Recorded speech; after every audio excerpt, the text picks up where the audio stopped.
Sometimes I wish I was a demigod.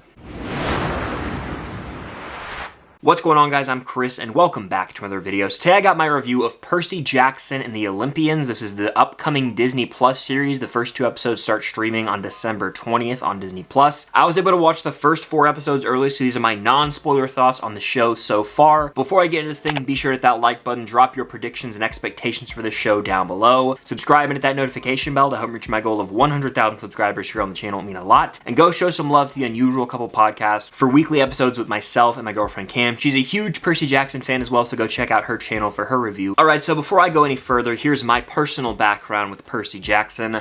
I read the Lightning Thief book years ago. I'm talking 3rd or 4th grade. For reference, I'm 24 years old. And I believe I read some of Sea of Monsters, but that's as far as I got in terms of reading the books. Then when it comes to the movies, I've seen both of them. Honestly, I grew up really liking the Lightning Thief movie because I didn't really care that it wasn't a faithful adaptation. I just had fun watching it when I was, a 10, 11-year-old kid. The Sea of Monsters movie, on the other hand, was disastrous. I never really talk about that one, nor think about it. So I've been pretty removed from the Percy Jackson series for a while. This show got announced. They said it's going to be a more faithful adaptation. I went in, I was like, let's see what this is all about. To be honest, the marketing didn't heavily sell me. I was like, I just don't know. Sometimes Disney Plus shows are so watered down and just eh. And then I went into it, watched these first 4 episodes, and I can confidently say, this show's pretty awesome so far, and I think it will absolutely deliver to those hardcore fans of this show, as it seems to be a faithful adaptation from what I've read of the book. I'm trying to reread it right now. Compared to what I've seen, it seems to be pretty faithful, and I think with Rick Riordan's first-hand involvement, this show will absolutely please the majority of fans. Starting with the pros here, gotta talk about the casting. Walker Scobell. 10 years from now, he'll be a household name. I'm pretty confident saying that. He was obviously on the Adam Project alongside Ryan Reynolds,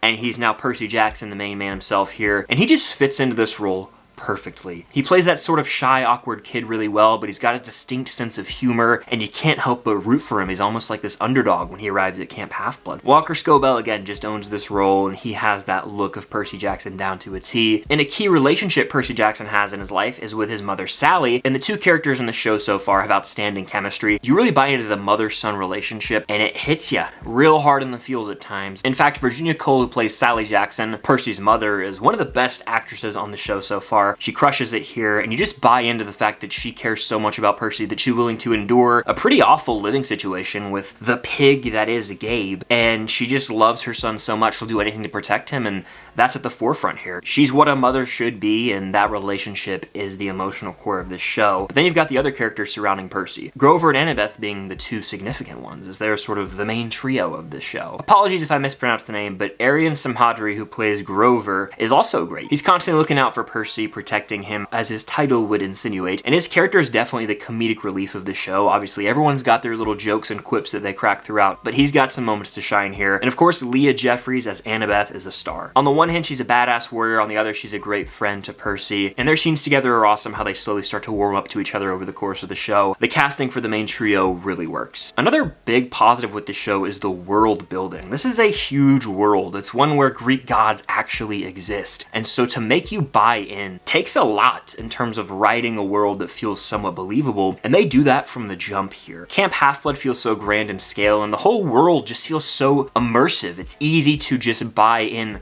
to the fact that, yeah, these mythical creatures do exist. There's a Minotaur. I can believe that. I think that's a credit to every performance, but also just the writing. It's top-notch here, especially in terms of adapting that book. And from what we've seen so far in the visual effects department, it looks pretty solid. It's not the greatest CGI I've ever seen. It gets the job done, and for a straight to streaming show, it's surprisingly pretty high quality stuff. I also have to commend the pacing of the show so far. Again, I've seen 4 episodes, and the show really hasn't missed a beat. There aren't a lot of moments where it slows down and you're like, man, this is a total drag. The dialogue between characters is fascinating. It conveys all the information we as the audience need to know, and it's not a show that looks at you in the face and tells you, this is what you need to know about this character. It's one that just uses visual storytelling like a basic filmmaking technique to be like, oh, we can infer this about this person based on this shot and this long shot on their face. The show obviously had its exposition dump moments, but it does trust the audience, and I have to tip my hat to that. But perhaps my biggest positive takeaway here is that this show exudes a sense of adventure. It really feels like a big franchise starter here, and the show has unlimited potential because of it. If this lands with audiences like I think it will, for the next few years, we're going to be getting a new season of Percy Jackson every year, every other year,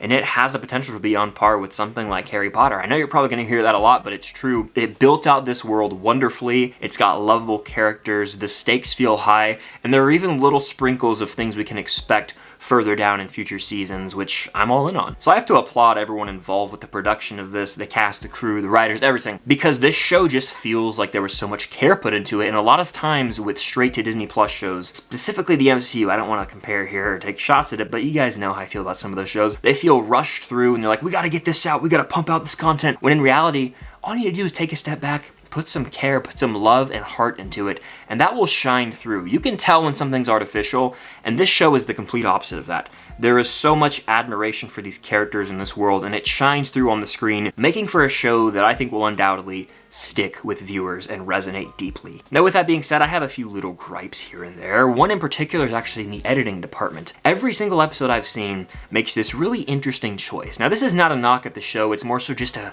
like a question mark moment for me. About 4 times an episode, it'll just cut to black, almost like it's going to a commercial break. This is going straight to streaming, so I don't know why that choice was made. Maybe, you know, it could be to sort of divide chapters up, but even then, I think it kind of takes away from the tension of certain scenes. There will be almost like a big action moment building up and a showdown, and then a character will like run out of frame, and then it'll cut to black and we'll cut back in, and some time will have passed. So it got a little irritating to me. I was like, man, I would have loved to have seen that scene fully play out and see how it resolved, but we just kind of would fade to black and whoop, fade back in, and some time had passed. So that was just an interesting choice to me. Maybe that was their way of saying, oh, we're gonna cut this out of the book, and so we'll just do it this way by fading to black and saving everyone time, but I don't think it was really necessary. Like, there were times where I was like, is the episode over? And then I was like, oh no, that's just bizarre. So it took me out ever so slightly. And this next one didn't bother me too much, but I think it will probably upset some people who just watch Percy Jackson to, you know, watch an action show. Doesn't really have all that much so far. I know it's building up to, I know the story of this first book, so there are those action-packed moments for sure, but it could be a little slower moving to some at times. Not to me, because I think the dialogue's really well written,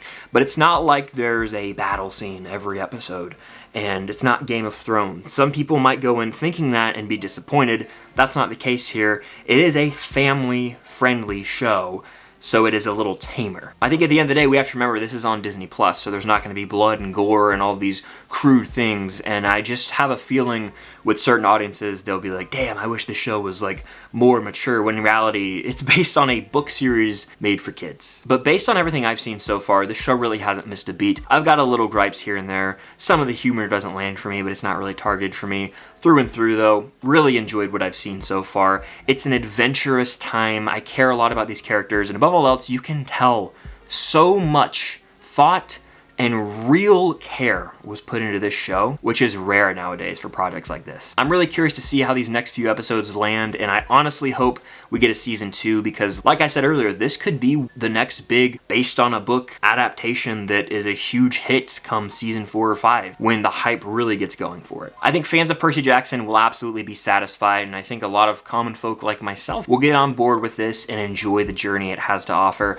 But Percy Jackson and the Olympians is a hit so far, and I think it will knock it out of the park in terms of delivering for those hardcore fans. But those are just my quick, honest thoughts on Percy Jackson and the Olympians so far based on what I've seen. Let me know your expectations and predictions down below, as well as your thoughts on these episodes if you have seen them. Hit that like button, subscribe, and hit that notification bell to help reach my goal of 100,000 subscribers here on the channel. It mean a lot. And go show some love to the Unusual Couple podcast for weekly episodes with myself and my girlfriend Kim. We have tons of fun with it over there. But that's going to do it. Thank you guys as always for watching, and until next time, I'll see you guys later.